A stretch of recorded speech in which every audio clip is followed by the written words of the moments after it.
우리 주님의 은혜와 평안 여러분과 함께 하시기를 기원합니다. 혹시 샘터 헌금을 준비하신 분들은 입구에 헌금함이 준비되어 있으니까 나가실 때 헌금을 하시면 되겠습니다. 모임을 갖는 것이 쉽지 않은 바쁜 세상을 살고 있습니다. 그런데 1년 동안 샘터로 모여서 예배하고 믿음의 교제를 하는 것 결코 쉬운 일이 아닌데요. 날씨가 추워도 더워도 모이시고 또 시간과 물질과 마음을 준비하시는 그런 마음들, 때로는 어떤 성도들을 또 위로하기도 하고 아픔을 당한 성도들을 격려하기도 하고 1년 동안 이런저런 준비를 하면서 우리 수고하신 모든 샘장님들, 샘터원들 주의 이름으로 축복하고 하나님의 위로와 평안이 함께 하시기를 기원합니다. 여러분, 함께 생활할 미지의 사람들을 앞두고 있을 때, 만남을 앞두고 있을 때 여러분들은 설레이십니까? 아니면 두려움이십니까? 제 경험을 보니까요, 두려움이더라고요. 제일 두려웠던 게 제 인생에서 제일 첫 번째가 군대 입대를 앞두고 있던 것 같아요. 거기서 과연 누구를 만나게 될까? 나를 괴롭히는 사람을 만나면 어떡하나? 그래서 기도할 때 제가 그렇게 기도를 했거든요. 처음에 기도할 때는요, 집에서 멀리 가도 좋고 전방 가도 좋으니까 그 군대의 시간 동안 내가 꼭 뭘 하나는 배우고 나오게 해주십시오. 그렇게 기도를 했었습니다. 그런데요, 막상 훈련소 가서 훈련 마치고 나서 자대 배치를 앞두고 나니까요, 어떻게 기도했는가 하면요, 집에서 제일 가까운 곳에 배치 맡겨주세요, 이렇게 기도를 했거든요. 그래서 자기 출신지 지원하는 곳, 그 다음에 훈련소 성적을 이렇게 합해가지고 부대를 배치를 하는데 다행히 제일 가까운 곳에 떨어졌어요. 얼마나 감사한지 모릅니다. 근데 6개월쯤 또 지나가지고요, 또 시련이 왔습니다. 왜 그런가 하면은 이제 6개월쯤 되니까 밑에 후임 쫄병도 생기고 앞으로의 시간이 지금보다는 좀 더 덜 힘든 시간이 남아있잖아요. 그래서 좀 희망이 되는데 그때 마침 새로운 비행단이 창단을 하게 된 거예요. 그래가지고 대대별로 몇 명씩 뽑아가지고 글로 보낸다는 겁니다. 자원하지 않으면은 대대별로 몇 명씩 가는데 아무도 지원을 안 하는 거예요. 그거 어떡합니까? 오죽하면은 정기 휴가 말고 특별 휴가를 주겠다 해가지고 몇 명이 지원을 해서 갔습니다. 그래서 저는 안 갔는데요, 다행히. 그만큼 사람들은요, 안정적인 것을 좋아하고 변화를 싫어합니다. 심리학을 옛날에 수업 시간 듣다 보니까 이게 다 위기더라고요. 위기. 몸의 변화, 신체적인 변화만이 아니라 삶의 모든 것들이 다 위기입니다. 남자 같은 경우는 군대 가는 것, 뭐 고3 수험생들 대학교를 가고 결혼하는 것, 그다음에 여자분들은 출산을 하고 이런 것들 다 위기인데요. 여러분들도 지금 위기 앞에 있으시죠? 게다가 몇 년 만에 이제 교구가 다 바뀐다고 하는데 나는 몇 교군이고 또 샘터원들은 어떻게 바뀌게 될까? 두려움이 많으신가? 아니면 설렘이 많으신가? 한번 생각해 보십시오. 그런데 여러분, 많은 경우에요, 하나님께서는 우리에게 허락하시는 사람들과의 만남을 통해서 복을 주십니다. 여러분, 그 복을 받으시기를 바랍니다. 그냥 뭐 2년, 3년의 군대 기간이 아니라 평생을 갈 그런 만남이라고 한다면은, 아니 이 세상에서의 삶뿐만 아니라 영원한 삶 그 가운데서 만나는 만남이라면 참 귀하고 복된 만남일 텐데요. 그래서 우리는 보통 그렇게 이야기를 하죠. 만남의 복, 하나님 나에게 만남의 복을 주십시오, 이렇게 기도하는데, 여러분 그렇게 기도하시고요, 한 걸음 더 나아가서 받으려고만 하지 마십시오. 다른 사람을 통해서 내가 만남의 복을 받겠다, 이것보다 더 귀한 것은 내가 다른 사람에게 만남의 복이 되었으면 좋겠다. 여러분, 그것을 간구하시고 그런 사람이 되시기를 주님 이름으로 축복합니다. 오늘 갈라디아서의 말씀은요, 사도 바울이 1차, 2차 전도 여행 때 복음을 전했던 그런 곳입니다. 그런데 여기에 다른 복음을 전하는 사람들이 들어와서 교회를 혼란스럽게 했습니다. 다른 복음 다른 게 아니라요, 이 할례를 강조하는 유대교, 이러한 배경을 가지고 있는 사람들이었습니다. 그들에게 하나님의 백성으로서 어떻게 합당한 삶을 살아야 하는가, 그것을 오늘 말씀에 제시해주고 있는데, 특별히 6장 말씀에는요, 구체적인 삶의 모습을 우리에게 알려주고 있습니다. 먼저 우리가 기억해야 할 것은, 우리는 그리스도의 신령한 지체라고 하는 사실을 여러분 꼭 기억하시기 바랍니다.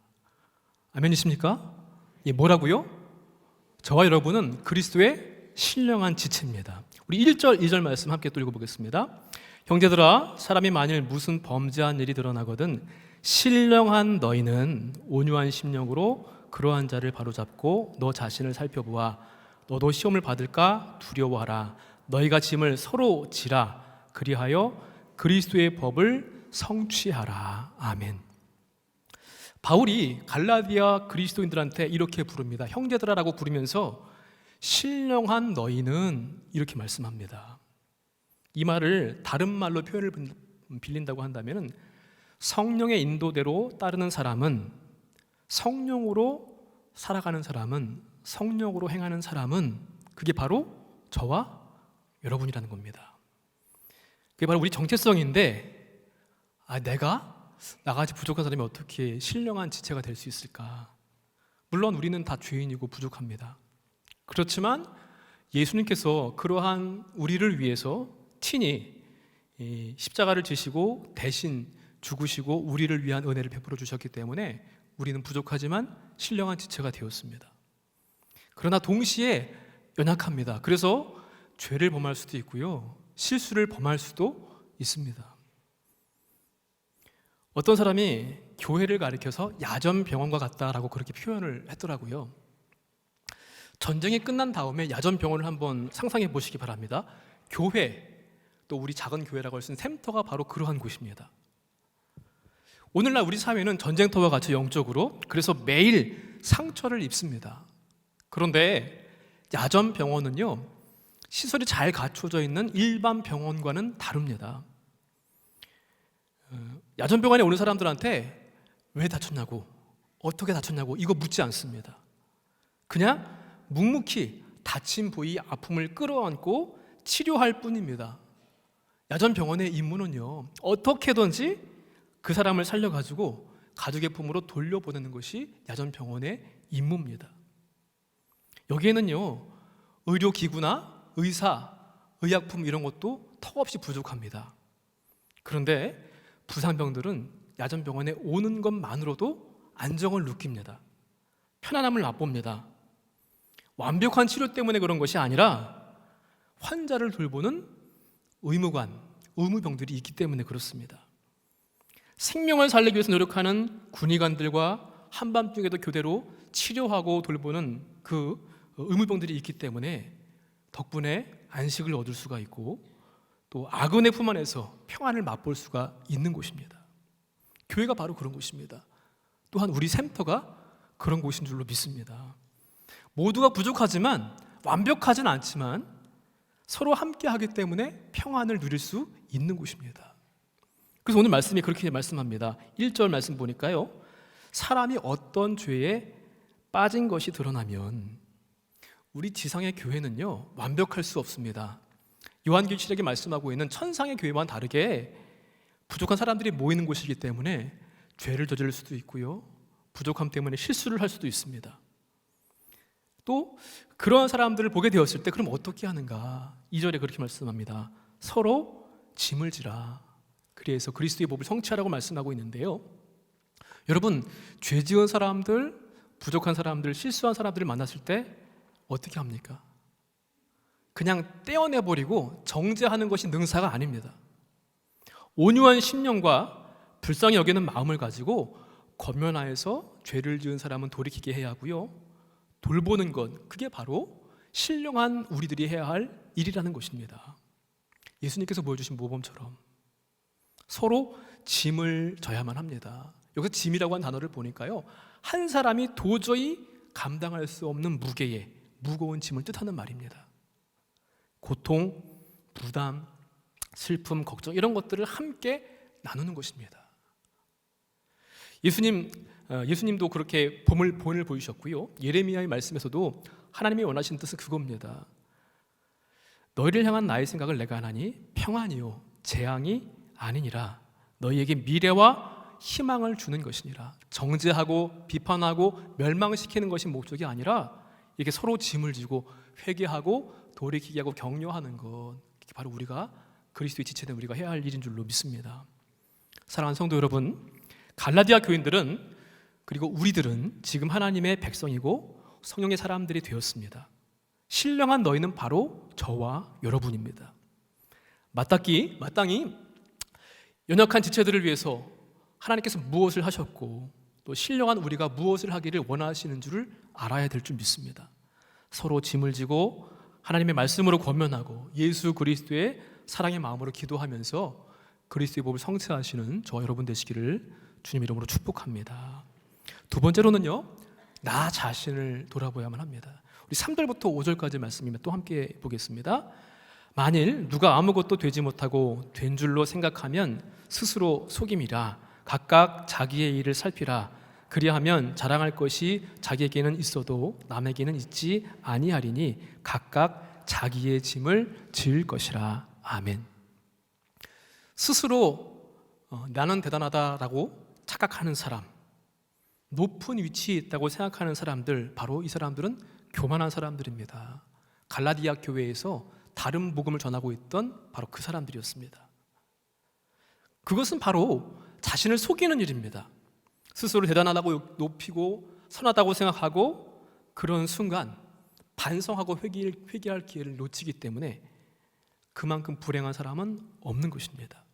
그래서 오늘 말씀 보니까 각각 자기의 일을 살피라 이렇게 말씀합니다. 이 살피라라고 하는 말을 보니까요, 무슨 뜻인가 하면은요, 금의 재련 과정에서요, 그 광석에서 다 불순물을 제거하고 금만 남길 수 있도록 자세하게 아주 세심한 작업까지 하는 것을 가리키는 말이 자기의 일을 살피는 것입니다. 성도라고 하는 것은 참과 거짓에 엄격하고요, 매우 조심스럽게 행동해야 한다라는 말씀을 주는 것입니다. 우리가 보통 잘못한 사람들, 범죄를 보게 되면은요, 비난하고 책망하는 데만 관심을 갖습니다. 혀를 차면서. 바리새인이 바로 그런 사람들 아니었습니까? 그런데 연약한 지체를 만나게 되었을 때 이 기회를 정죄하고 비판하기 전에 나 자신을 돌아보는 기회로 삼아야 한다는 것입니다. 그리스도를 보다 더욱 본받게 하는 그러한 믿음의 기회가 될 것을 믿고 그렇게 살아가야 하는 것입니다. 그래서요, 서로 무거운 짐을 지는 것이 내 외적인 삶이라고 한다면은 자기의 짐을 지라고 했는데 이것은 내 내적인 삶입니다. 그리스도인은 남이 아니라 자기 일을 찾고 행하는 그러한 데서 자랑과 기쁨을 얻어야만 합니다. 다른 누가 아닙니다. 바로 나 자신을 보는 것입니다. 누가복음에 예수님께서 말씀하십니다. 비판하지 말라. 그리하면 너희가 비판을 받지 않을 것이요. 정죄하지 말라. 그리하면 너희가 정죄를 받지 않을 것이요. 용서하라. 그리하면 너희가 용서를 받을 것이요. 아멘. 사랑하는 성도 여러분, 우리는 그리스도의 지체로서 연약한 일을 보게 되었을 때, 죄를 범한 것을 보게 되었을 때 먼저 나 자신을 돌아보아서 우리 각각 자기의 짐을 살필 수 있는 우리 모두가 되시기를 주님 이름으로 축복합니다. 마지막으로 이러한 모습을 통해서 우리는 그리스도의 법을 성취해야만 합니다. 우리 6절부터 10절까지 말씀입니다. 조금 깁니다만은 다시 한번 함께 읽어보도록 하겠습니다. 가르침을 받는 자는 말씀을 가르치는 자와 모든 좋은 것을 함께하라. 스스로 속이지 말라. 하나님은 업신여김을 받지 아니하시나니 사람이 무엇으로 심든지 그대로 거두리라. 자기의 육체를 위하여 심는 자는 육체로부터 썩어질 것을 거두고 성령을 위하여 심는 자는 성령으로부터 영생을 거두리라. 우리가 선을 행하되 낙심하지 말지니 포기하지 아니하면 때가 이름에 거두리라. 그러므로 우리는 기회에 있는 대로 모든 이에게 착한 일을 하되 더욱 믿음의 가정들에게 할지니라. 아멘. 모든 좋은 것을 함께 하라고 6절에 말씀합니다.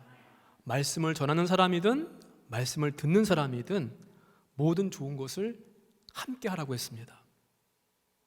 여러분, 모든 좋은 것을 함께 하는 것은 보통 사이가 아닙니다. 관계 중에서도 최고의 관계만 할 수 있는 것이 모든 것들을 함께 나눌 수 있는 그런 사이입니다. 가족을 한번 생각해 볼까요? 때로는 가족이지만 갈등하고 다투고 미워하고 싸울 때도 있습니다. 그런데 그럼에도 불구하고 어렵고 힘들 때 누가 제일 의지가 되던가요? 가족들 아닙니까? 기뻐하고 즐거운 일이 생길 때 누구한테 먼저 그 소식을 알리고 싶으신가요? 가족들 아닙니까? 모든 좋은 것을 함께하는 관계는요, 가족과도 같은 관계입니다. 바로 우리 샘터 식구들이 바로 그러한 분들이죠. 여러분, 우리 피부치들은요 1년에 몇 번 만나지 못하잖아요. 명절 때, 부모님 생신 때, 집안에 대소사가 있을 때. 그런데 우리 샘터원들은요 매주 봐요. 교회에서도 보고요, 예배 때도 보고, 봉사할 때도 보고요. 믿음으로 맺어진 형제 자매이고요, 예수 그리스도의 보혈로 같은 피를 나누어 가진 영적인 가족인 줄로 믿습니다. 예수 그리스도 안에서 하나님의 말씀으로 교제하는 모든 관계는요, 모든 좋은 것을 함께하는 관계인 줄로 믿습니다. 정신적이고 영적인 것뿐만 아니라 물질적인 도움도 서로 나누면서 선을 행하는 겁니다. 설사 이 일을 감당하다가 고난이 닥치고 낙심한다고 할지라도 결코 포기하지 않습니다. 왜냐하면 우리는 8절 말씀을 믿기 때문에 육체를 위하여 심는 자는 육체로부터 썩어질 것을 거두고 성령을 위하여 심는 자는 성령으로부터 영생을 거둘 것을 믿기 때문에, 그래서 모든 좋은 것을 함께하고 나누고 교제하는 가운데 우리는 신령한 것을 걷기 위해서 그렇게 뿌리고 또 애쓰고 노력하는 줄로 믿습니다. 10절 말씀입니다. 그러므로 우리는 기회 있는 대로 모든 이에게 착한 일을 하되 더욱 믿음의 가정들에게 할지니라. 아멘. 믿음의 가정들은요, 복음을 통해서 그리스도를 영접한 모든 우리 성도들이 한 가족이라는 것입니다. 그리고 이렇게 그리스도 안에서 한 가족이 되었기 때문에 그것을 통하여서 그리스도의 법을 이루어 가야 될 줄 믿습니다. 목욕탕과 교회의 공통점이 있답니다. 목욕탕과 샘터의 공통점이 있다고 하는 말로 바꾸어 볼 수 있을 것 같은데요, 가장 첫 번째가 뭔가 하면은요, 뭘까요? 다 벗습니다. 목욕탕 가면은요, 남녀노소 지위 고하를 막론하고 일단 씻으러 왔으면 다 벗어야만 합니다. 덮어 쓰고 또 덮어 쓰면요 결코 하나가 될 수 없습니다. 우리 교회 안에 모일 때, 샘터로 모일 때 우리의 부족한 것, 죄악된 부분도 자꾸 벗어버리고요, 무거웠던 죄의 짐, 어려웠던 것들, 삶의 이런저런 이야기들 다 벗어버려야만이, 그래야 하나가 될 수 있습니다. 내 속것을 내놓지 않으면은 겉껍데기와의 만남밖에 되지 않습니다. 그래서 벗어야만 하고요. 두 번째로 목욕탕의 특징, 골고루 있습니다. 열탕도 있고요, 냉탕도 있고요, 미지근한 것도 있고요. 우리 교회도 그렇잖아요. 샘터에도 그렇잖아요. 몇 명 되지도 않는데 왜 이렇게 다양하세요? 어떤 분들은 뜨거워가지고 그냥 온 샘터를 다 뒤집어 놓는 분도 있고요.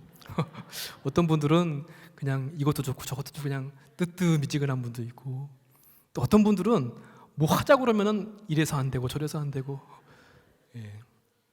여러분, 그런데요, 목욕탕 갔다 오고 나면 어떤가요? 시원하지 않나요? 몸도 마음도 깨끗해지는 것 같고 평안하고 그런 느낌들이 있습니다. 바로 작은 교회라고 해서 우리 샘터가 바로 그렇습니다. 우리 교회도 그렇고요. 이런 사람 저런 사람 다 있지만 그 사람과의 만남을 통해서 하나님께서 우리에게 주시는 복들이 있습니다. 또 나를 훈련시키는 것도 있으시고요. 그래서 그 모임에 오게 되었을 때, 교회에 오게 되었을 때 내 영혼이, 내 마음이 자유함을 얻는 줄로 믿습니다. 사랑하는 성도 여러분, 그리스도의 법이 무엇입니까?